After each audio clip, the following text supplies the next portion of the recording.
Na mtazamaji wa television Mteba TV, karibu kuweza kuungana nasi katika habari zetu za siku ya leo.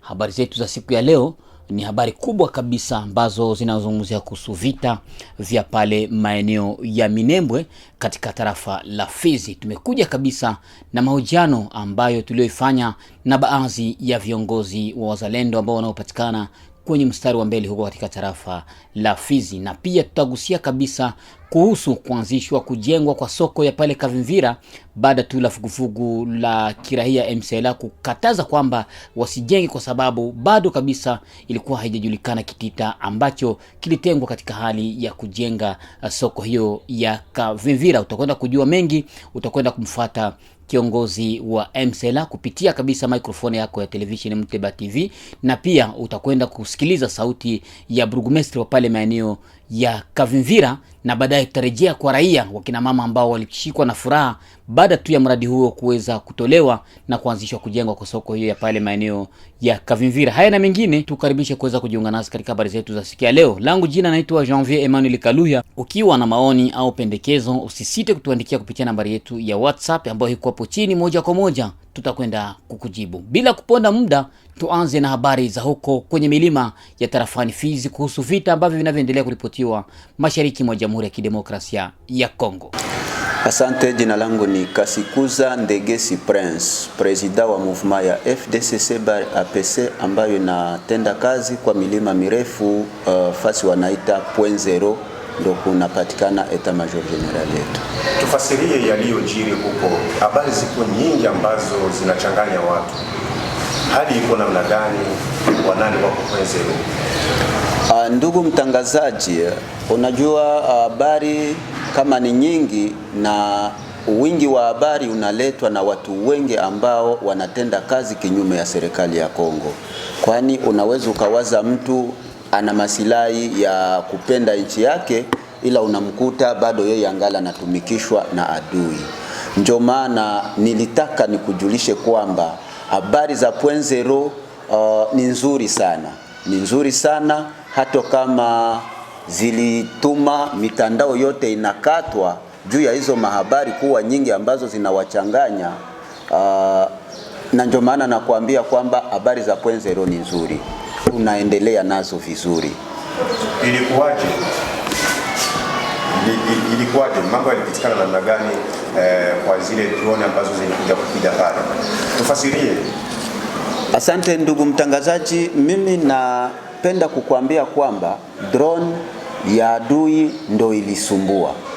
Ila hapa karibuni punde kidogo hiyo drone itapata jibu. Kwani drone ndio ilikimbiza waaskari wetu.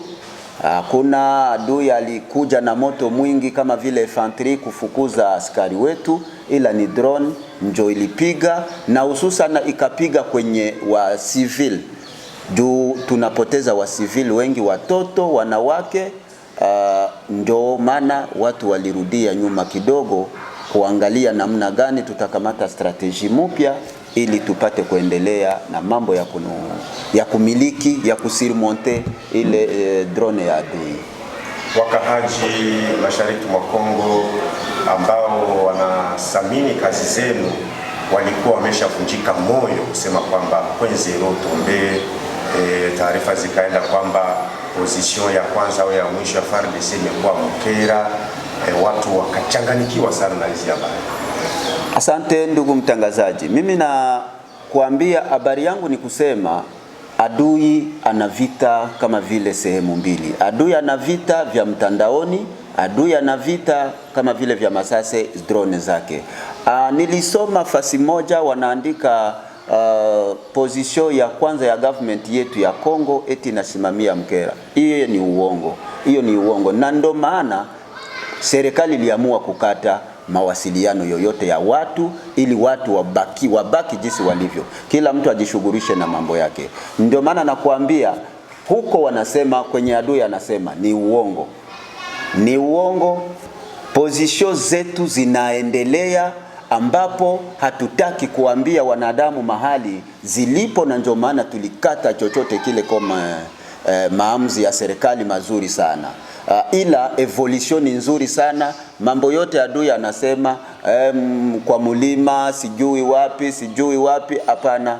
Hapo kote mambo inaenda vizuri sana, na tunajua kila kuzaliwa ya mtoto mzazi machungu yanakuaga tu. Mtoto atazaliwa hapa karibuni. Unaposema yanaenda vizuri inataka kumaanisha nini?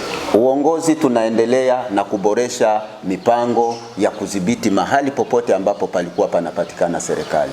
Ndio, ukiangalia hii hali ambayo imetokea tena hapo point zero hii tena ambayo imeanza pale maeneo ya Mvungi, wakati wanajeshi tena walianza kutoka na waliingia Uvira bila kupigana. Je, haoni kama hiyo inaweza tena mbinu ya kuangusha tena Baraka? Ndugu mtangazaji, nawaza tulishakuwa macho, tuko tunaangalia, na waza serikali yote ilishakuwa makini, ilishaelewa kama labuda mchezo ya mbele tena inaweza ikarudia, na waza iko inatendewa kazi. Na kwa sasa unaweza kutuambia point zero wanani wanamiliki point zero kwa sasa? Point zero, ndugu mtangazaji, point zero ni mahali, ni nchi yetu.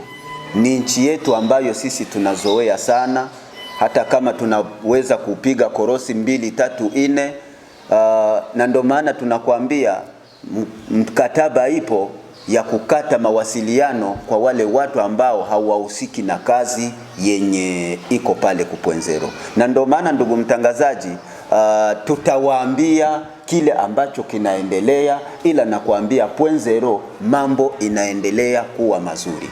Ndio, tulisikia kwamba tayari mlikuwa mmekuwa kwenye uwanja wa ndege wa pale Minembwe. Baadaye tukakuja kushtuka kwamba mnakuwa kwa mlima. Nini hasa ambayo imetokea?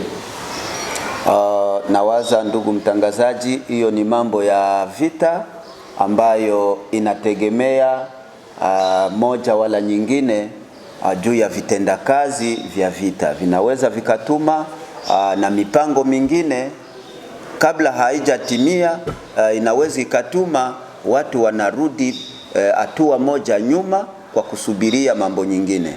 Ila wakati mambo hayo yangali yanasubiriwa, drone ya adui ikakuja. Unajua watu wengi wako wanawaza tunapigana na Rwanda tu, hapana. Na ukisikia Twirwaneho, haiko Twirwaneho tena, ni M23 ambayo inachangana na vikundi vingi sana, Red Tabara na watu kutoka nchi nyingine ambazo zinaleta madrone kama hali. Nakwambia Twirwaneho ni kundi ambayo ilizalika pale Minembwe kama vile kundi nyingine, kama vile kundi yangu FDCC, wakati ya utawala mubaya ya kutaka kumiliki, kuua ili wao waongoze. Ndio maana hiyo ni kundi ambayo haiwezi kapata drone, lakini kwa sasa wako na drone ambayo inajitahidi kupigana na serikali yetu. Na ile Minembwe, watu wengi wako wanachanganyika kwa Minembwe. Minembwe ni kama vile serikali ya Kongo inapigana na sehemu moja ya Rwanda ambayo ilishapandwa kwenye udongo wa Kongo. Ukisema drone, je, serikali ama FARDC haina drone? Tuko nazo drone, ziko kwa serikali, ila kulingana na hali ya vita. Kulingana na hali ya vita inategemea drone ambayo ilianza kutenda kazi mbele, na inalingana na aina ya drone nayo. Ndio, kwa hiyo kuna ushirikiano gani kati ya wazalendo na jeshi la Kongo FARDC? Ushirikiano ni bora, ushirikiano ni mzuri, wanatenda kazi kwa pamoja, hakuna shida yoyote. Kwa sasa tungetaka tujue, tulisikia kwamba kuna drone ambayo ilipiga kwa mlima na ikaangamiza raia, na inasemekana kuwa kuna raia wengi ambao wamefariki. Je, unaweza kutuambia hizo habari za kweli au ni za uongo? Drone ya adui, ndugu mtangazaji, inaumiza watu sana. Kwa familia la kwetu wala la kwangu hapa karibuni, drone iliua zaidi ya watu 18 na watu 15 wamejeruhiwa, na leo asubuhi mwingine amekata roho, kwani matunzo sio bora. Watu wanatunzwa porini, hakuna vitendakazi vya kushughulikia watu zaidi. Kwa hiyo tuko na matumaini gani kutoka kwa ninyi wazalendo? Muaminie watoto wenu wazalendo, kwani kama nilivyosema mbele kwa masemi yangu kusema kila kuzaliwa kwa mtoto sherti mzazi machungu ayasikie. Hivi taifa letu linapitia machungu, ila baadaye hapa karibu mtoto atazaliwa. Watuaminie sana. Ndio, inasemekana kuwa nyinyi mnaendelea kufanya kazi huko kwenye milima ya Fizi, lakini kuna baadhi ya wazalendo ambao wanazurura hapa Uvira. Je, kuna shauri au ujumbe unaweza kuwatolea? Na ndio maana tunasema mzalendo si mtu wa kukaa barabarani, wa kushinda na tembea, aende kwa bar, aende kwa fasi za kunywa pombe. Wote wale tunawataka wapande kwenye shamba la vita ili tupate kugomboa nchi yetu. Labda ujumbe gani ambao unaweza ukatolewa kwa Wakongomani wote kwa ujumla ambao wanakutizama kwa muda huu? Ujumbe wangu ni kusema kwamba Wakongomani wote tusife moyo na tusiwe tunaenda zaidi kwa watu ambao wanasema mabaya ya nchi yetu. Hata Biblia ya Mungu inasema usiwe mwepesi kutamka maneno mabaya zidi ya ndugu yako, hata kama unajua anatenda vibaya. Kumbuka kwamba naye anatendaka vizuri siku moja. Sema ile kizuri yake. Juu ya kusema nchi yetu vibaya, ikinaingiza chachu kwa watu wengi sana, wanakuwa wepesi kula franga za adui. Sasa ujumbe wangu ni kusema watu tupende nchi yetu, na ndio maana tukipenda nchi yetu tutaigombania nchi yetu. Matumaini yangu kwamba uko pamoja nasi, umeendelea kabisa kunufaika kuhusu habari zetu za kila siku, na tukuje hapa mjini Uvira tuzungumzie kabisa kuhusu kuanzishwa kwa soko ya Kavimvira ambayo itaanzishwa kabisa hii leo majira ya asubuhi, ambapo tayari gari zimejitenga na viongozi wa mahali, ambapo watahamasishwa kabisa kuweza kuangalia namna gani kuungana na wale wajenzi wa soko hiyo ya Kavimvira. Kiongozi wa MCLA Bwana Alphonse Mufariji. Ndio, mimi ni Alphonse Mufariji, mratibu wa shirika MCLA, vuguvugu la kiraia MCLA. Ilikuwa kisha kuona plan ya soko ambayo itajengwa hapa kwetu Kavimvira, sisi tukaona kama kunakuwa maangari, ijapokuwa tulikuwa natarajia kamba itakuwa ni soko inajibu kwa sheria iza kwa manorme zenye ziko international. Na sisi tukawaza kama kulikuwa kiasi kikubwa kia pesa, kwa nini inakuwa mangare na vitu fulani hivi. Tukasema kwamba tuone shirika la APS ili tuzungumuze, na kwa sasa tunamaliza kuzungumuza, tunaelewa kwamba plan ene iko aiza makete ene ilitolewa ina correspondre na uwezo ene iko. Na ile kwanza kwa kutokuwaona mbele wa wakati, ile vraiment tutarudia na wakati ashakufua pako ile nani tutakuwa naenda kuwaona, kuwauliza kwa nini mambo iko hivi. Na ndio kwa maana kwa siku ya leo tunaelewa ya kwamba pesa zenye ziko ni ndogo sana, na tunaomba Fonarev na wengine wa partenaire waendelee kuakompanyia pesa juu kuangalia namna gani gisi ya kufanya vitu ambavyo vitasaidia raia ya Uvira, kwa sababu raia ya Uvira inakuwa raia ambayo ilipitia mambo mingi, kisha vita watu wengi walipoteza. Tunaomba action ziwe nyingi juu ya kusaidia hii raia ambayo ilipitia hali ambayo kila mtu anaijua, même le monde entier connaît. Mimi na wazenji kuitaweza kuwa heri. Muliandika mapema sana ukionyesha wasiwasi.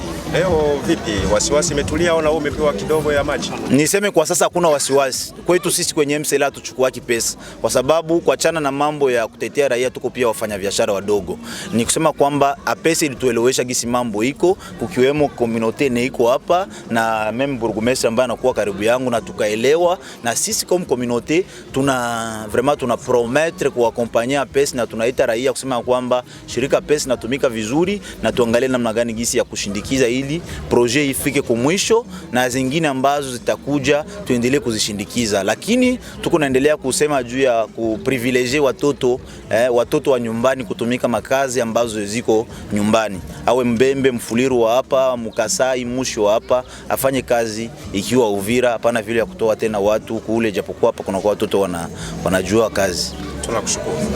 Asante. Mkuu kiongozi wa komine ya Kavimvira alipata nafasi ya kushukuru msaada huo ambao umetolewa kujenga soko hiyo, akiomba raia kuungana kwa pamoja na kupokea msaada huo kwa mkono mkunjufu. Tukio la leo, wageni wanakuzunguka, wananchi wanakuzunguka kwenye soko ambayo inatarajiwa kujengwa sasa. Sisi hapa kama raia Kavimvira tunasema kwanza shukrani kwa president wa Republique Antoine Tshilombo Tshisekedi. Tunasema tena asante sana kwa gouverneur wetu Jean-Jacques Purusi na maire de la ville Tukiza Mwato. Tunasema asante tena kwa organisation APES yenye tuangalia ikasema Kamvira tuko na magumu mingi juu ya soko. Hatuna soko Kamvira, soko ya Kamvira iko soko iko accidenté mpaka leo iko mbalabala. Loro APES alituambia atatujengea soko, tunasema no, ile yenye kidogo iko nayo tutanyonya ile. Mwanamke mzuri anapanaka ile iko nayo. Hatutasema tafute vingine venye ana leo. Me ile kidogo iko nayo atujengee kwanza ile, tutashukuru sana. Licha ya hiyo, wakina mama wachuruzi ambao watakaonufaika na soko hiyo wamepata nafasi ya kushukuru viongozi pia msaada huo ambao umetolewa kwao, huku wakitaja kuwa wataendelea kusapoti miradi hiyo na kuomba Mwenyezi Mungu kuwajalia ili nao pia waendelee kuwakumbuka wakina mama. Mimi naitwa jinangu Françoise Kabunga, nikiwa mama mchuruzi mdogo hapa kusoko ya Kavimvira, hapa quartier Kavimvira. Leo kuna nini hapa? Naona mko hapa kwenye eneo la soko. Hapa tunashukuru sana, tunaona wakubwa kabisa wenye kutuunga mkono wanatafuta kujenga soko. Hapa tuko na raha kabambi sana. Tunaikaa siku mingi hatuna soko, tuko mabarabara.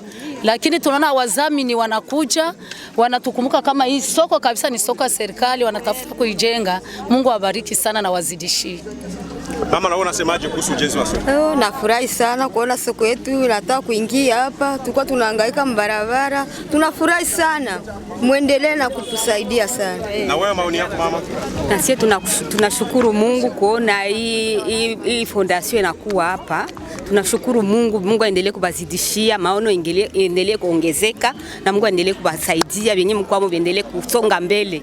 Na Mungu abalinde wenye mkwamo. Tunasema asante kwa kuona tunapata soko hapa Kavimvira. Mungu asante. Tate, naona unatabasamu. Baba asante, tunashukuru sana, tunafuraha sana. Nguvu iko. Na haba wazamini walisema watatupatia kamtaji. Hivi tunategemea kamtaji hata kesho yake tutakapata kutokea haba wenye kutujengea soko. Asante, Mungu aende mbele yao. Shukuru Mungu kwa sababu ile kuterekea kwa barabara watoto wetu bangegongewa, lakini omwe hivi mnatutilia nguvu mbele na sisi tutaenda nyuma yenu kwa sababu tunafurahia sana soko yetu. Hatutaterekea tena kwa barabara, watoto hawatagongewa na tuko hapa msoko. Tunashukuru sana. Asante. Ndiyo. Na ni hapa ndipo tunafika mwisho wa taarifa yetu ya habari katika lugha bora tukufu la Kiswahili. Nikutakie asubuhi njema na mchana mwema kwako sio kwa nabuguza. Kwaherini.